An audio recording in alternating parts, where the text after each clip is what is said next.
It's my pleasure now to welcome Darío Gil, who's the director of Ibm Research, which is one of the world's largest and most influential corporate research lab in the world. I'd like to introduce him with his bio. As you know, Ibm Research is a global organization with, I think, more than 3,000 researchers in 6 continents, and they're working in advancing computing. And Dr. Gil actually leads innovation effort at IBM, directing not only research strategists in quantum, AI, hybrid cloud, security, industry solutions, and also semiconductor and systems. And he's the 12th director in his 74-year history of IBM Research. So prior to current appointment, Dr. Gil served as Chief Operating Officer of IBM Research and VP of AI and Quantum Computing, areas in which he continues to have broad responsibilities across IBM. And under his leadership, IBM was the first company in the world to build programmable quantum computers and make them universally available through the cloud as the first one. So Dr. Gil is head of collaborative research models, which we're going to be talking today. And he is also the co-chair of the MIT IBM Watson AI Lab, a pioneering industrial academic lab with a portfolio of more than 50 projects focused on advancing fundamental AI research to benefit industry and society. So Dr. Gil, welcome to AI for Good Global Summit Breakthrough Days. We're happy to have you with us today. Thank you so much. It's hopefully you can hear me okay, and it's such a wonderful pleasure to be with all of you today to talk about the urgency of science and the relationship between the revolution of computing that we're witnessing right now to the opportunities that science is going to afford us. So let me begin sharing. Hopefully you can see this okay. Let me make it big. Okay. So, as a first introduction, let me tell you where I'm presenting to you. This is the global headquarters of IBM Research. It's about 45 minutes north of New York City. And it's this beautiful building that was designed by Eero Saarinen, opened in 1961. So this is from where I'm broadcasting today. And, the reality of it is that the reason we're so passionate about the role of science and the role of research in the world is that we obviously have not run out of problems to solve in our world, and that we're being challenged with ever more complex problems to deal with. Even though, this small virus of no more than 100 nanometers, is wreaking havoc in the world, the path for us to get out of the current situation is going to be through the means that we can accelerate the rate of scientific discovery, right? To find new treatments and new cures. And when we look at this issue, we have to recognize and scale the need and the urgency across society that science provides the critical knowledge for decision making. So even in the context of a pandemic, the way we respond to it and the policies that we put forth must be grounded and driven by scientific thinking and the scientific methodology. That is also the path for treatment in terms of developing proven therapies and ultimately vaccines. But even in this context, science must transcend this moment. And we're going to be talking about the implications of the role of accelerated discovery, let's say in the world of materials, which I'll give as an example, for the future of agriculture and next generation of fertilizers to grow, to feed a growing population while using significantly less energy intensive production mechanisms for fertilizers, or the future of transportation and what it's going to mean also in electrification and the role of materials in that space, as well as energy and in the future of global health. So first point is, this urgency of science in the current moment. The second one is the fact that it needs to transcend this current moment. So it's worth a reflection as to what is actually happening in this moment around how we conduct scientific discovery. And, and this can be a source of debate on its own right, but, just for illustration purposes, if we look at the evolution of the scientific discovery process from empirical science to the introduction of a much more theoretically grounded approach to understand our world, with the advent of computers, right? The introduction of computational science and the role of simulations as an example, to be able to guide discovery. And of course, over the last number of decades, driven by the increasing quality of our scientific instruments, the preponderance of big data, and how that has helped us also to enhance our quality of observations and detecting patterns and anomalies, and the role of visualization to understand our environment. But we're entering a new and unique opportunity right now, which is this era of accelerated discovery. And AI, given the topic of this conference, is going to play an absolutely central role on how we amplify the scientific method of studying, hypothesizing, testing, assessing the results of our experiments, reporting. In the previous conversation, we were talking about the importance of sharing this knowledge, and to be able to then trigger questioning and proceed through this loop. And if you look around it, and the opportunities for AI to facilitate this process, enhance this process by the way we integrate knowledge, of being able to use the latest advantage of natural language processing and knowledge representations as a means to tap onto all the previous publications in our scientific literature and our own internal reports that we may have in our respective institutions. The role of hypothesis generation, right? And the use of generative models. And I'll give some examples of how that's being applied to the world of chemistry today. The role of when we conduct experimentation and virtual experimentation through AI-enriched simulations to be able to guide and to do less of a brute force approach to simulation, like we may historically have done with high-performance computing in some cases. The role of AI to drive autonomous testing through new form of robotic laboratories, let's say to do chemical synthesis that can be guided by AI, as well as, of course, the continuous discovery flow. So, this is just to touch on the richness and the opportunity that our community in the world of AI can have to influence the approach in which we conduct scientific discovery outright.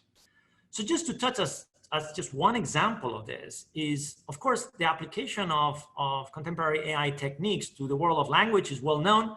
And it is not a leap to then imagine what are all the possible languages that we can apply AI to. And chemistry, of course, is an example of a language, right? And it has its own specific symbols, its own approach on how you're able to combine molecules to be able to produce a reaction and produce an output. And by applying, in this case, generative models as an approach to be able to predict reactions and essentially to do chemistry in a new way, it's been really a fascinating field of what has happened in the last number of years and how much progress around that. So let me see if I can play a short video to illustrate a body of work that we have been conducting that is illustrative of what's going on in the field around concatenating all of these capabilities to drive an autonomous chemistry lab. So let me see if I can play this. It takes approximately 10 years and $10 million from the design concept to the market for a single material. And this is a time that we cannot afford, especially in situations where we have threatening diseases that are affecting the entire humanity. RoboXN is a pioneering project that shows how the combination of three technologies, cloud, AI, and automation, can dramatically change the way we work. Imagine a chemist at home willing to make a molecule connecting to RoboXN through a web browser, drawing the molecule, and having RoboXN recommending the optimal synthetic route together with the starting commercial material. And finally, RoboXN self-programming itself to execute the process in an autonomous laboratory. So with the RoboXN technology, we are expecting to accelerate profoundly the way we do material discovery. It's revolutionizing an entire field. It's bringing chemistry from a traditional type of business into an high-tech business. So I think what is very interesting around this new approach of doing AI for chemistry in this example, where you're partnering with the expertise of of a chemist, in this example as a scientist, as a means to be able to accelerate discovery with the use of these type of generative models, but then also to connect it. I mean, in this case, it's been the demonstration of like the sequence of steps that are necessary to synthesize the material, and then connected it to a robotic environment to be able to execute that.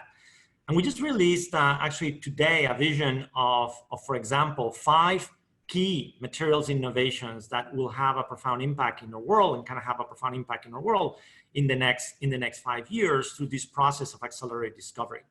And just to give some examples around this, means to be able to generate novel membranes to do carbon separation at the point of emission is an example of a materials innovation that can be crucially important. The ability to improve the current fertilizers that we have right now. I mean, if you look at the Harvard-Bosch process to be able to convert nitrogen into the soil that we use today, it consumes about 2 to 3% of energy production in the world today. And we know nature does this much more efficiently. Plants do so.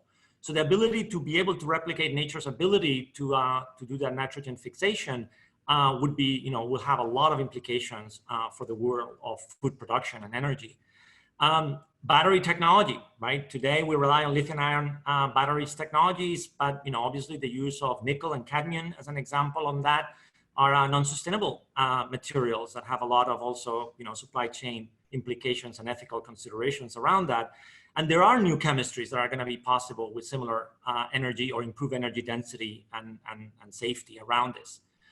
We're looking also on the world of electronic materials that we use to manufacture semiconductors that also have to be made sustainable. So we've explored here the use of novel generation of photoresist that used for the fabrication process of chips. And finally, new small molecules that can neutralize viruses, and how we will accelerate the pace at which we can create these molecules and get them to bind, in this case, to the spiking protein of the coronavirus. So all examples of what an impact it can have to be able to accelerate that. And if any of you want to give this a try, how do you do chemistry assisted by AI? I encourage you to take a look at the RoboRxN environment. And there's been, over 1 billion chemical reactions that have already been done with the use of some of these techniques. So let me touch on a complementary technology now. I was mentioning before that we're witnessing a revolution of computing. And I like to say that the moment of the future of computing that we're witnessing is a convergence of bits, neurons, and qubits. And that it's not about one replacing the other, but like that classical high precision architectures to implement mathematical operations, the world of bits that Claude Shannon gave us, the neural and neural-based technologies that are at the heart of modern day AI, and the implications that that has for the world of inference and classification, and also, as we just talked, of generative models and things of the sort. And finally, the world of qubits, right? The intersection of the world of information and physics, and the opportunity to rethink at a very fundamental level, what is the nature of information and how should we process it? So I wanted to just give a flavor that maybe is complementary to this conference on the world of qubits and why that's going to matter also for accelerating discovery in the world of science. And at the root of it is that if you look at the problem of modeling nature, right, performing chemistry or doing physics, the reality of it is that that is an exponential problem, in the sense that if you want to model the chemical interactions, let's say of electrons of 2 elements as they combine together and the interactions, the number of calculations you have to perform is exponential, roughly speaking, with the number of electrons present in the calculation. So by the time you have 50 or 75 or 100 electrons that you gotta go and perform the calculation, you're dealing with an exponential problem that classical machines cannot do well. Now, this is a problem that goes back to the very origins of the idea of quantum computers. And in 1981, Richard Feynman, in a conference that actually, interestingly enough, was jointly organized between IBM Research and MIT, called The Physics of Computation. He had this great lecture, and he gave this quote that he says, "Nature isn't classical, damn it. And if you want to make a simulation of nature, you'd better make it quantum mechanical. And by golly, it's a wonderful problem because it doesn't look so easy." So basically what he was saying is that, look, if you want to be able to simulate nature, you need to build an instrument that behaves like nature, that behaves quantum mechanically. And that is at the root of what quantum computers are about. And what is very fascinating is, while the theory is something that has been built over a number of decades, it is just recently, over the last number of years, that the first experimental and first demonstrations of small-scale quantum computers have become possible. There are different ways to implement quantum computers. You can use, ions, and in our case, we use superconducting devices and materials, specifically in IBM, something known as a transmon qubit. But essentially, you're creating a very controlled artificial atom that has well-defined states and that you can control exquisitely by injecting energy into the system. In our case, these superconducting qubits are inside a cryostat, and they operate at about 15 millikelvin. So, pretty close to absolute zero. And at the bottom here, you see that shiny object. That's where the qubits live. That's the quantum processor itself.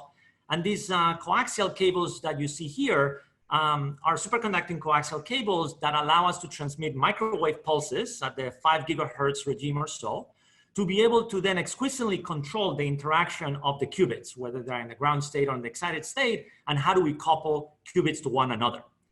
So the way this is going to be used in the future, and even today what I demonstrated is you're going to use your favorite computer program, and there will be the essentially call functions that will call quantum circuits on the cloud, and we will match those quantum circuits to specific quantum computers that will return then the answer to the programmer, to the developer in your environment. In this case, I'm showing a chemistry calculation and the way that we conduct them. So our view is that the developer community and the software community is not going to have to learn a new language to program quantum computers, but rather that you would embed these call functions on something called quantum circuits against these cloud backends that will return calculations that are either extraordinarily difficult to do with classical machines, or sometimes impossible to be able to achieve. And just to show you that this future is becoming a reality, this is an example of a new quantum community that has emerged over the last 4 years since we brought the first quantum computer on the cloud. And what you're seeing here is the users all over the world writing quantum circuits and executing them against actual quantum computers that we have designed and built. At present, we have built over 22 quantum computers that we have deployed on the IBM cloud. And now there's a community of over 250,000 users all over the world that have learned how to write a quantum circuit and run it against it. And over 360 billion quantum circuits have been run against these actual quantum processors, these backends.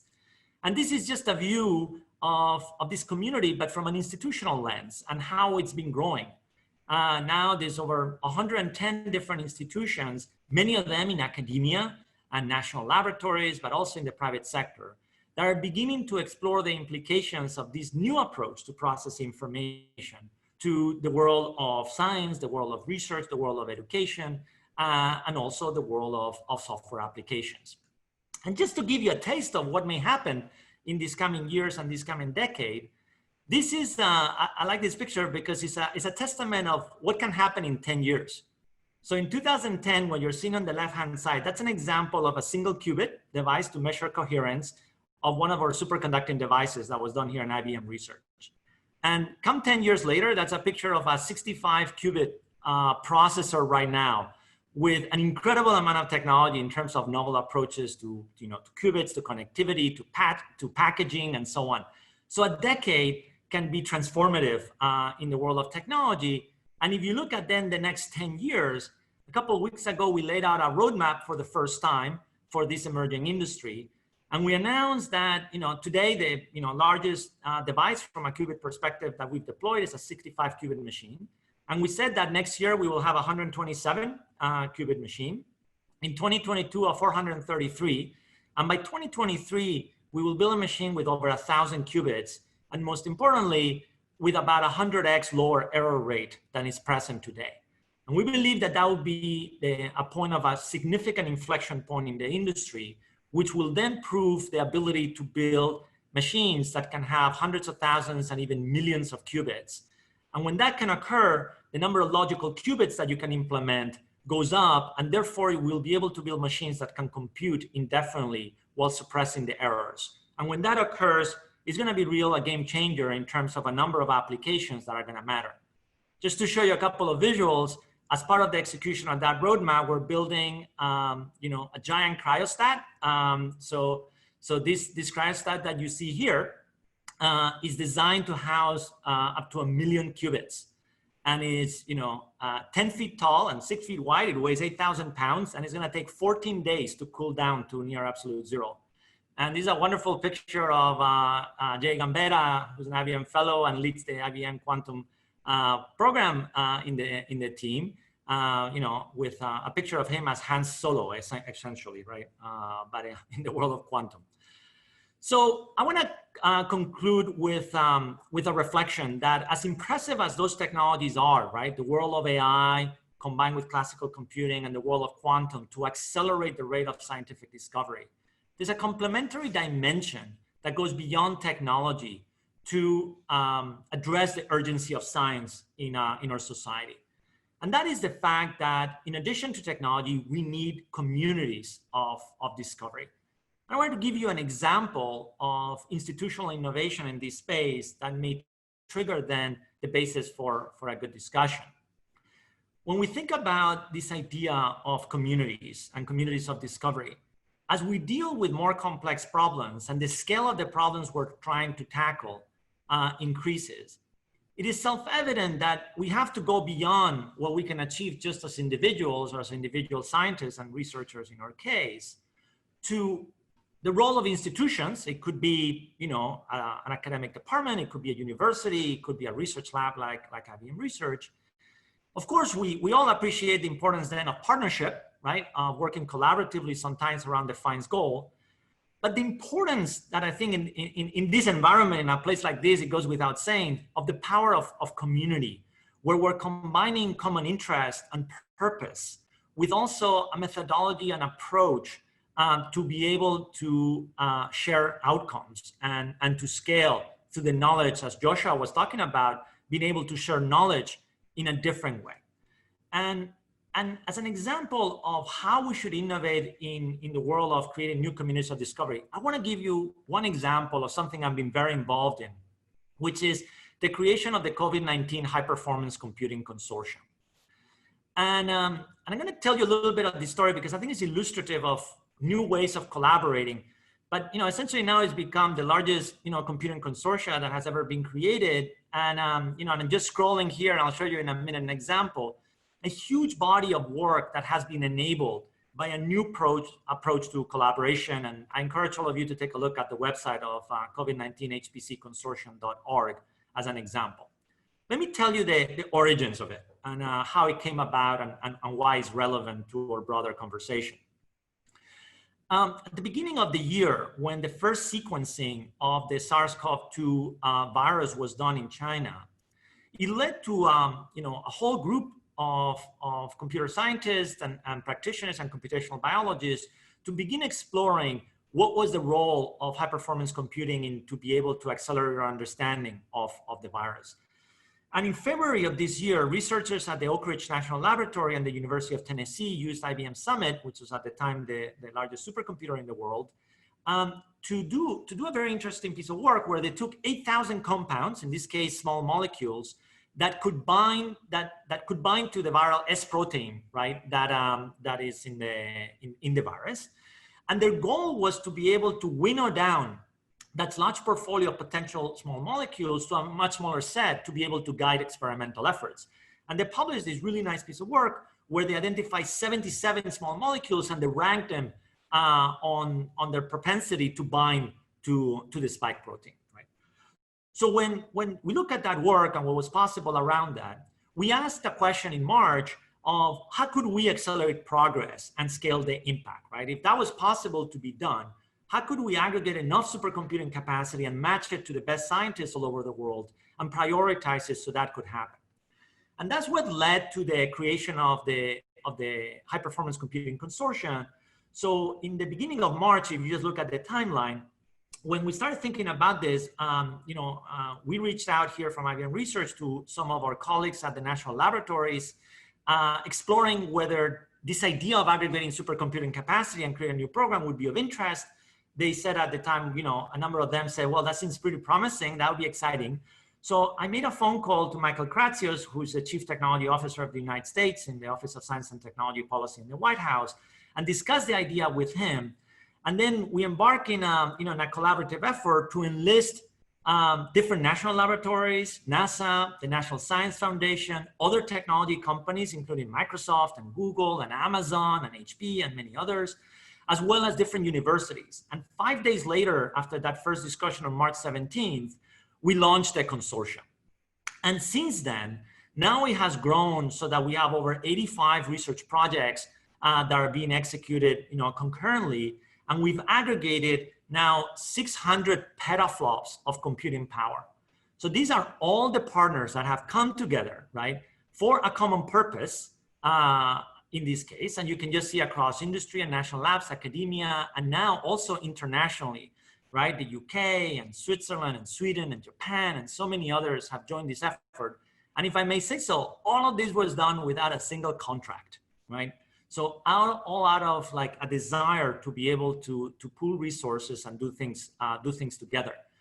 And in terms of like what has been enabled, you can see the growth of projects. The only ask that we make of all the scientists is that they got to publish their work and make it available, in exchange for the computing capacity that we're providing them.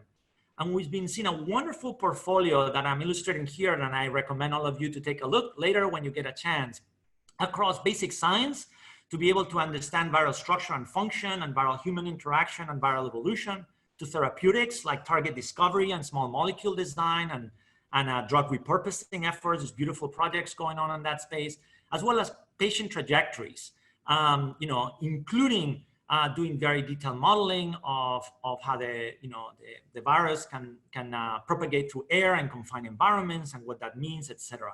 So wonderful, body of work and portfolio. So I'll conclude with a final reflection before we open for questions, now in the context of this institutional innovation and creativity. In thinking about this specific example of the High Performance Computing Consortium, it led to a reflection that one of the institutions and bodies that we're missing in our community is the need to create a scientific readiness reserve or a scientific reserve. And think about, by analogy for a minute, of a different institution that also has to cope at specific times with emergencies where we need to aggregate talent and capacity and skills to respond to emergencies. And think about something like the national reserves, right? Where you would have expertise, in this case, it could be engineers, right? Or scientists that, or doctors, right? Who are in civilian life. But during moments of need, that reserve can be called upon.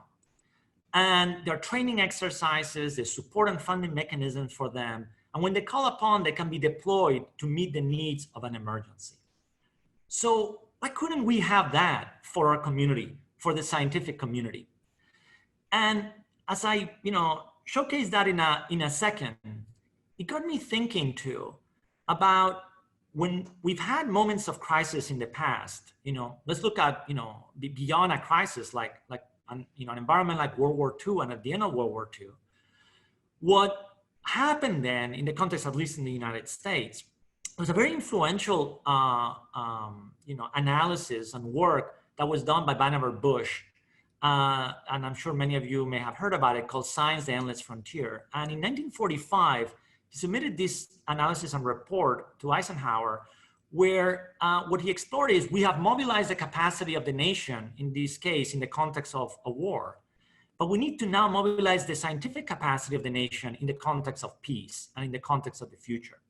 And that led to a piece of institutional creativity, like the creation of the National Science Foundation, as an example in the United States, as a means to support basic scientific research.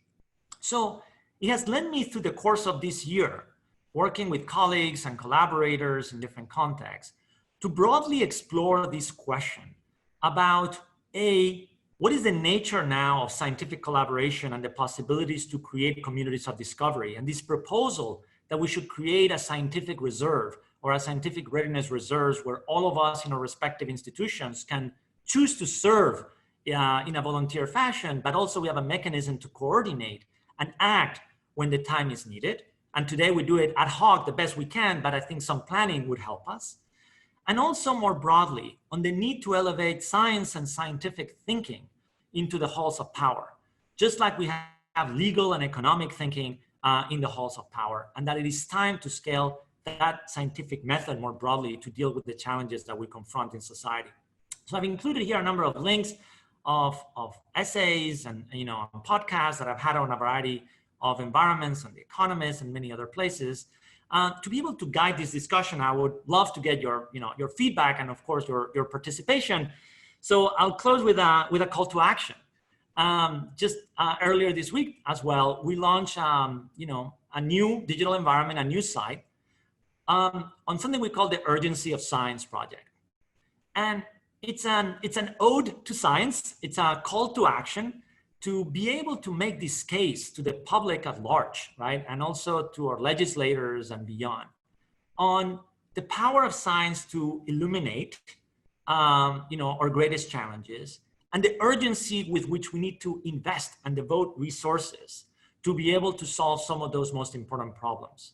And this is, an environment that consider a public good. The goal is to make it a .org site, and to be able to, gather efforts across all the different communities to not only make the case for science, but to also explore the new ways we can accelerate discovery with technology, and that's specific, an important aspect for AI, but in the future quantum, and also the possibilities of creating communities of discovery. So my ask to all of you, if you are persuaded by it, and I know you're all passionate about advancing science and technology, is to consider whether you want to, support this effort, and you can learn more about this, and more importantly, ways perhaps that we can partner and collaborate towards this goal. So thank you. I look forward to the dialogue now. Thank you very much, Dr. Gil. Always inspiring. And the urgency of science is definitely, I think, well heard. I have a few questions, and also I think we have some questions from the audience. Maybe we can take the first one from the audience and then ask more questions myself. So one of the questions that came was that in one of your slides, you showed this evolution from individual to community. And then the question is that some cultures have a different schema. Instead of starting with the individual, they start with the community. And the question is that, what if we designed our AI endeavors not starting with the individual, but starting with the community? And if this is the case, how do you see that? I think that's an excellent question. And that is a good illustration of the power of diversity, right? And why cultural and geographical diversity and institutional diversity, it is a source of competitive advantage, right, for our societies. So what I think is great. I mean, it reminds me a little bit of a lesson I learned early on. I was talking, a few years back with the president of the Helmholtz Association in Germany, and he was kind of explaining the different models of innovation within the German ecosystem. And he said, look, think about Helmholtz as the equivalent of like NASA or DOE in the context of Germany. If you need to build a big scientific instrument, you call us, right? Like you need a particle accelerator or so on, you do that.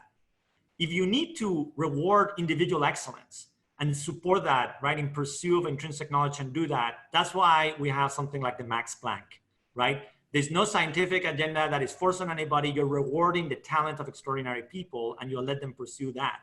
And if you want to be much more closer and applied, right, to be able to say, well, how do advances in technology can help industry and so on, you have an environment like the Fraunhofer Institute around that. And the lesson I took out of that is that the institutional diversity of it is a source of strength. So I think in that spirit of a community-oriented endeavor, all I would say is like, I think it's indispensable. I'm a passionate believer that more and more of the challenges we're gonna confront is gonna be designed around communities of discovery.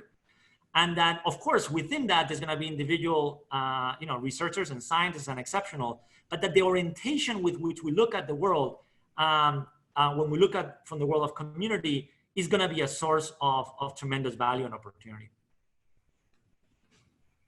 Thank you. Another question from the audience, I'm gonna read it for you. The question is that, is there any ongoing effort to use AI combined with nanotechnology to combat COVID-19 as an alternative to vaccines? And the second part is, does the possibility exist at the current time? This would be useful if vaccines become elusive, like the HIV vaccine that is unavailable after 50 years since the disease emerged. So long question. Yeah, let me see if I can parse it a little bit. Ultimately, of course, I mean, we all know, and we've been, reading and and following the case that, like, vaccines are not inevitable, right? The HIV is a wonderful example of the challenges of being able to, ultimately we found ways to be able to do therapies and treatment, but not a vaccine, right? So I think in this case, the nature of coronaviruses, and they don't mutate that fast. So I think they are this good, I would say, optimism that it is going to be possible to create a vaccine for the coronavirus. How long is it going to take is, of course, one of the greatest scientific races in history to be able to accomplish that task. So, but I think I'm optimistic that that will occur. Now, were it not to happen, then of course, in parallel, there's very significant effort around therapies, right? And ways to be able to drive treatment such that, in its worst case, it can become something like the flu, right? That you have to be able to deal with it and adapt to it, but you cannot eradicate it. And the reality is, like, we're going to have it present with us for a long, long, long time. But we're going to be able to also treat by therapies around it. And then the topic of nanotechnology, I look at more as an element of that's a horizontal platform. It's a core capability. So aspects that have to do with advances on imaging and small molecule design and binding, of course, take the advantage of all the expertise and knowledge we have in nanotechnology and chemistry that is being put to the use of developing new treatments and vaccines, without a doubt.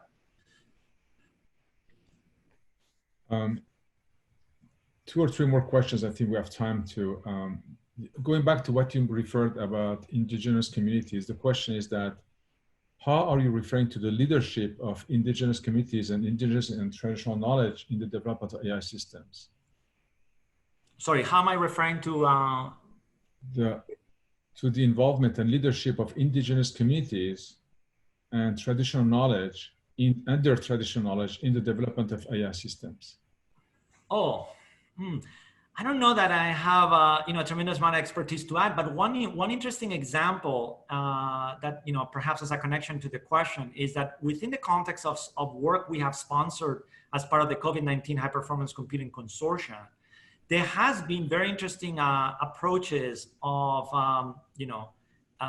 different treatment and medical approaches and chemistries that happen naturally in the context of plants that have come out of India. And that they wanted to then use the role of computation and simulation to be able to validate whether some of those traditional treatment approaches would be viable, or conducive to some form of therapy. So if you look at the website, there's some work related to that I think has been very, very interesting. So perhaps it's like I don't think a great answer to your question, but just a connection of being able to tie different forms of knowledge that are present in different communities to common needs. Yeah, it seems that as you well highlighted the need for communities of discovery, connecting different cultures, different approaches might also be one of the challenges, because we don't have it seems that we don't, besides the scientific method and open science, we don't have a method to integrate different critical thinking approaches that comes from different backgrounds and culture weaved into the scientific method. And so that's probably an observation. You made a comment about the fact that we're going to be one day having millions of qubits available, at least in a couple of years, maybe close to 1,000 qubits. So it's amazing to see that some problems can actually be considered solvable when we reach that momentum in terms of computing power, infinite power.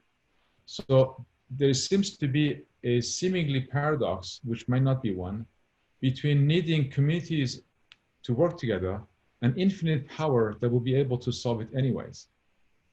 So is this a paradox, or is this a complementary approaches that we need to solve for? I think they're complementary approaches, and I look at it as a triangle that is connected, right? On this, I look at the possibilities of intelligent infrastructure for the future, combining AI and quantum, and the power of that infrastructure as an instrument, as a scientific instrument for this, is going to be awesome, right? And really remarkable what's going to happen. The other, sort of vertex is the communities of discovery, which is the scientists and the people with the expertise and the knowledge they have and the ways of mobilizing their institutions to tap onto that new scientific instrument. And at the sort of like the pyramid at the top of the triangle is the accelerate discovery workflow, right?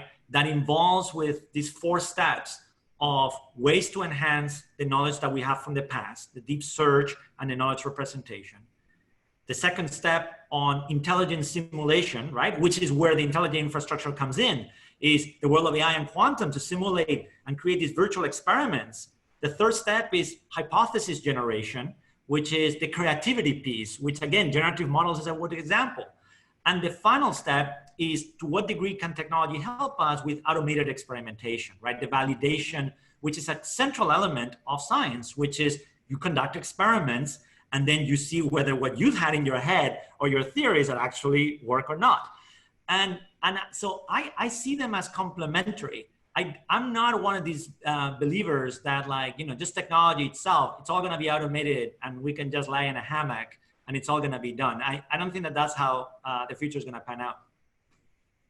Yeah, one way might think that aggregation of knowledge could be facilitated by technology. Not that technology will replace humans, but it could be aggregated by computing, and the need for collaboration might not be needed as much as each person could be a node if in global knowledge network. And with sharing of knowledge everywhere, it will dissolve itself into a global, maybe reserve as you called it, that could be always on call, always available, and we collectively solve problems. Yeah, so I think that's definitely, I mean, that's a very interesting thought, right? The relative weight that on those 2 ends and the possibilities that you've articulated, I think that's really interesting and definitely it's a possible future. Yeah, no doubt. So one more question is about when you mentioned the communities of discovery, how far do discovery goes? Is it identifying the problem or is it solving for something? And it has to be, great question. It has to be. I'm also a big believer that you gotta close the loop, right? Because ultimately, especially, in sort of in my hat as a special government employee, I serve on the National Science Board as an example in the United States. It's like if you're asking your fellow citizens to invest on science, they will do so to intrinsically advance knowledge. And there's a certain level that society is willing to do that. But they're much more willing to do it on top of that if you close the loop. If you say, hey, we really have a lot of these problems, right? In terms of like health and public health and economic opportunity and climate change. And I think they do want to demand of us as scientists and technologists that we engage in discovery and that we got to do that 100% and super important, but that we make every effort possible to make sure that our discoveries see the light of day and that we actually solve the problems that we claim we could solve. So I think that that's absolutely key. And then that leads to a conclusion that I think this world of the answer is only one type of institution, a lab or academia or industry. It's the part where we're seeing this as a zero-sum game and it's mistaken. What we really need to be able to figure out to do is how we're gonna all work together, right? And there are mechanisms, this is not like a highfalutin thing, there are actual mechanisms and creativity in which we can come together to work so that we each bring our strengths and we deliver what society really wants of us. I think you're resonating now with this community of impact researchers that are trying to solve global challenges and problems, where we learned over the past few years that there is a missing element, which was this connection between those who live the problems, who are facing them on a daily basis, whether it's COVID or a hurricane or injustice or sickness or any form of problem that society faces, and those who have the ability to discover and find pathways, but there is no conversation between the two. And so this connecting between the problem owners, as we call them, and the problem solvers could magically come together with your approach of creating those communities of discovery and solving. So they can do both, because I think part of the knowledge could come back from solving. That's right. And if that part doesn't come back part of discovery rate is probably staying not shared, as Yasha was saying, that knowledge is not shared fully. And with more power, computing power, probably we can enable more people to be part of this community. I could not agree more. And you know, when you are connected to the people that actually are encountering these problems and living with them, it is the best insulation to a form of hubris that can be present sometime in our community, where you leave the connecting the dots as an exercise to the reader. And everybody who has been engaged in solving problems in the real world, you know, we all appreciate immediately the complexity and the challenge in doing that. And therefore, the best approach is the mutual appreciation that all of the stakeholders are going to be needed to get that done, very much like you said so. And if not, you know, you talk at a certain level, but you're not actually engaging to the actual problem solving that is going to be required. And by the way, as you correctly pointed out, in that engagement and in that problem solving, you get inspired to solve new problems that lead you to new discoveries and new fundamentals. So it's like it's reinforcing and valuable. I think that's an awesome way to leave us with a parting thought. I think it was very inspiring, Dario, and we are at time, but I encourage the audience to continue the conversation on Slack and ask questions and then continue the discussions. And we have a number of links to share that you provided with us, Dr. Gil. And I hope this is the first step in a longer conversation, and we can probably participate in becoming part of this reserve to solve grand challenges. Whether scientific by all means, right? This is all a common good project. So let's do that together. Thank you. And thank you for inviting me. It's a pleasure to be with all of you today. Thank you so much, Dr. Gil. It was a pleasure.